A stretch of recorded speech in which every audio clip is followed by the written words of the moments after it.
They are a data-driven operation in Cleveland. And the data says the Browns are fucked. Congratulations, Cleveland.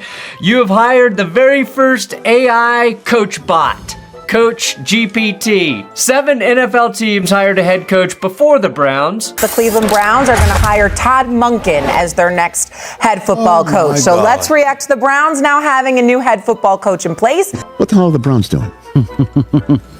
Just don't call them dysfunctional. Unlike the Raiders, who appear to be waiting for Clint Kubiak and have Fernando Mendoza on deck, the Browns had a late vacancy. Breaking news out of the NFL earlier this morning as the Cleveland Browns are set to hire Todd Monken as their new head coach. Monken previously served as the Ravens' offensive coordinator for the past 2 seasons after joining in February of 2023. Monken previously was the offensive coordinator for the Georgia Bulldogs, where his offensive mind led the Bulldogs and the Ravens to success in his previous years of coaching. He hopes to take his talents to Cleveland and develop quarterback Shedeur Sanders and rookie running back Quinshon Judkins, along with wide receiver Jerry Jeudy, and turning this offense into a more cohesive piece. You can hold on to the ball and have success, but you have to help your line out. And he's got he held on to the ball longer this year than I think he had I'm doing this off memory. I think he had the 4th longest time to throw in the last 25 years. Shedeur did. So it's got to get out faster. And one way to do that, simplify the reads, put them in shotgun and run RPO. And you can make quick decisions that way. And you're looking at 1 or 2 defenders. What are they doing? Okay, I'm going to hand it off. I'm going to throw it. And it helps to keep you on schedule. And it keeps you in front of the chains for the most part. And it's just quick. Everything is quick. Everything is fast. So, and the guy I was talking to said, look at what Shane Steichen did this year with Daniel Jones and how the Colts sort of operated. And he felt like that would be a system where if Shedeur's going to have success in the NFL, that's how you do it. Put him in shotgun, simplify the reads that he has to make, and get the ball out of his hands quick. The Cleveland Browns just made a coaching hire that nobody saw coming. And when I say nobody, I mean the guy they hired might have been the only person in America who actually wanted the job. But here's the crazy part. The data they used to make this decision, it's the same data that's had them losing for a decade straight. Let that sink in for a second. 7 NFL teams hired head coaches before Cleveland even got close to making a decision. 7. And when they finally pulled the trigger on Todd Monken, their own defensive coordinator walked out of the building so angry he didn't even pack his stuff properly. The man they swore they wanted to keep, gone, just like that. So what the hell is actually happening in Cleveland right now? Because this isn't just about hiring a coach. This is about a franchise that's been using personality tests and homework assignments to pick the guy who's supposed to save their season. While other teams were shaking hands and making deals, the Browns were asking grown men who've spent their entire lives in football to write essays. Multiple essays, like they're applying for college or something. And get this, the person who would have been the sexy hire, the young offensive genius everyone's talking about, he looked at what Cleveland was offering and said no thanks. A 35-year-old coordinator with his whole career ahead of him took one look at the Browns situation and ran the other direction. That should tell you everything you need to know about where this organization stands right now. But we're getting ahead of ourselves. Let me take you back to how this whole mess started. Because the Browns didn't just wake up one day and decide to become the laughingstock of the NFL. This has been building for years, and it all comes down to one word: data. Hiring a new head coach with as much data and analytics as you can cram into a calculator. I assume that's where it's all stored. But it appears the Browns don't understand a very simple concept. They don't have any leverage this year. They might be using analytics for their hire, but I don't think the prospective candidates were. I think the coaching candidates did a very simple analysis of the Browns, and it goes something like this. A, they are the Cleveland Browns. B, the Haslams are bad, meddling owners. C, the Browns do not have a franchise quarterback on their roster, nor are they in a position to draft one in April. And D, they are the Cleveland Browns. Therefore, I withdraw my name from consideration. The Browns have been obsessed with analytics since 2016.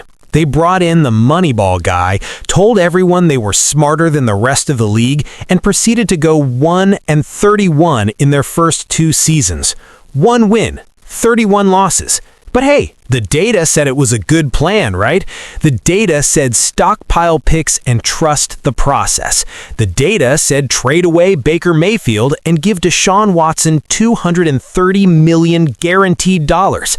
How's that working out for them now? 5 wins this season, 3 different starting quarterbacks, and a locker room that's seen more chaos than a Black Friday sale at Walmart.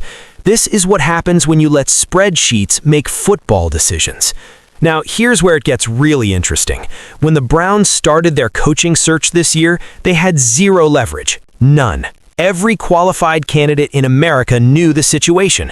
Bad ownership that loves to meddle, no franchise quarterback, an $80 million cap hit from a player who can't stay on the field, and a history of firing coaches faster than most people change their oil. So, what did Cleveland do?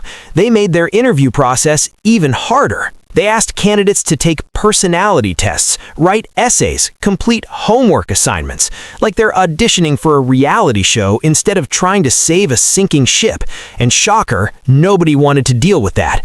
Mike McDaniel, one of the brightest offensive minds in football, had a choice. He could coach the Browns or become the offensive coordinator for the Chargers. He picked the Chargers. Read that again. A coordinator job looked better than being Cleveland's head coach. That's not just a red flag. That's a whole parade of red flags flying in formation. Nate Sheelhouse interviewed on Monday and left without a deal before interviewing on Zoom with the Bills right after. Grant Udinski, the 30-year-old offensive coordinator for the Jaguars, withdrew from the Browns coaching search. That left it to Jim Schwartz, former Ravens OC Todd Monken, and former Chargers head coach Anthony Lynn. 3 men well-versed in chaos, while also being on nobody's short list as an actual head coaching candidate. Now, I'm trying to be respectful because I actually like Todd Monken. I really do. Grant Dellensky, the young Jaguars offensive coordinator, got through his second interview and then withdrew his name from consideration. Just said, nope, I'm out. Nate Sheelhouse, the Rams passing game coordinator, interviewed and left without a deal before jumping on a Zoom call with the Bills. These weren't nobodies turning down Cleveland. These were legitimate candidates who all came to the same conclusion. This job isn't worth it. And you know what the Browns were telling all these candidates? That they had to keep Jim Schwartz as defensive coordinator. The ownership was basically forcing a coordinator onto whoever took the job. Imagine buying a house and the seller tells you their ex-husband has to live in the basement. That's what Cleveland was offering. But here's the twist nobody saw coming. They hire Todd Monken, and Jim Schwartz gets so pissed off that he leaves anyway. The entire reason they were forcing Schwartz on candidates was because they wanted to keep him, but they didn't know that hiring anyone other than Schwartz as head coach would make him quit. So all those candidates they turned off by demanding they work with Schwartz, that was for nothing. Absolutely nothing. This is dysfunction on a level that's hard to comprehend. The Browns spent weeks telling coaches they had to keep their defensive coordinator, only to hire someone and immediately lose that defensive coordinator anyway. You can't make this stuff up. This is the kind of organizational failure that gets turned into a Netflix documentary 10 years from now. And Todd Monken? Look, he's not a bad coach. He helped Lamar Jackson win MVP. He knows offense. But he was the only team that interviewed him for a head coaching job this cycle. The Buccaneers talked to him about being their offensive coordinator, not head coach, coordinator. That tells you where the rest of the league views him right now. The man is 60 years old. This is probably his last shot at being a head coach in the NFL. So when Cleveland came calling with their personality tests and their homework assignments and their demand to work with a defensive coordinator who was going to quit anyway, Monken said sure, because what else was he going to do? Turn down his last chance and spend the rest of his life wondering what if? Now let's talk about what he's walking into, because it's not pretty. The Browns have 3 quarterbacks heading into next season.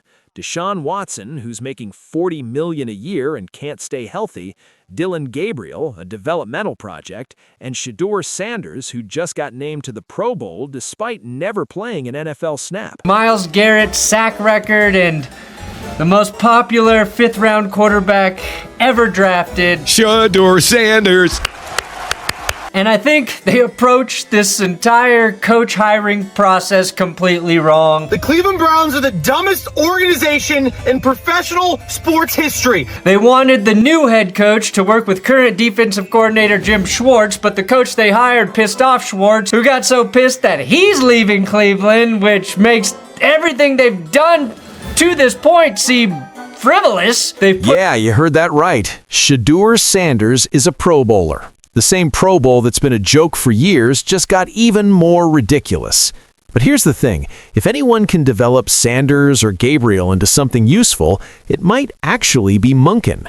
His track record with quarterbacks is solid. He's worked with some of the best, and if the Browns are going to have any shot at being competitive, they need their young quarterback to develop fast. But that development is going to happen under intense pressure, because Watson's contract is an anchor around this team's neck. $80 million in cap space tied up in a guy who might not even play next season. That's money they can't spend on actual talent. That's flexibility they don't have when other teams are making moves. And the worst part? The Browns did this to themselves.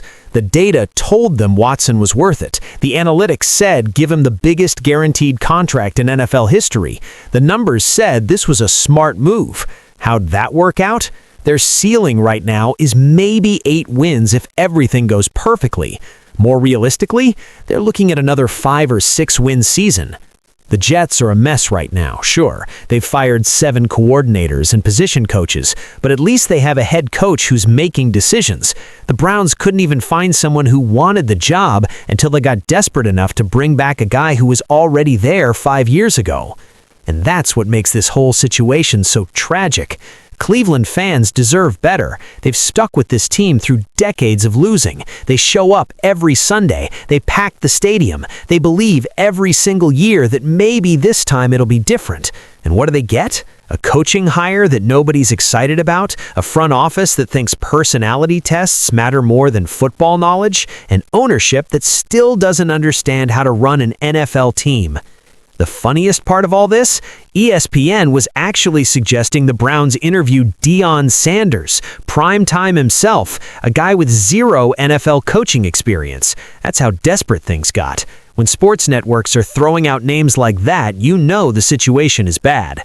But honestly, if Cleveland had asked Deion to write an essay and take a personality test, he would have laughed him out of the room.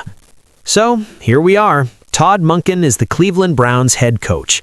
He's got maybe 2 years to turn this thing around before the $80 million Watson problem becomes someone else's.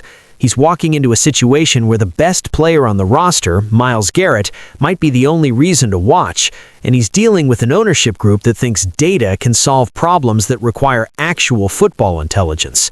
Can he do it? Can Todd Monken take this mess and somehow build something competitive? The honest answer is probably not, but he's going to try, and Browns fans are going to hope, because that's what they do. They hope every single year that this time it'll be different. The data says Cleveland is cooked. The numbers say this hire was a reach. The analytics point to another losing season. But you know what? Football isn't played on spreadsheets. Games aren't won by personality tests. Championships aren't decided by homework assignments. They're won by coaches who can motivate players, build culture, and make smart decisions when it matters. Whether Todd Monken can do that in Cleveland remains to be seen. But one thing's for sure, this situation is going to be must-watch television for all the wrong reasons. If you want more stories like this, hit that subscribe button.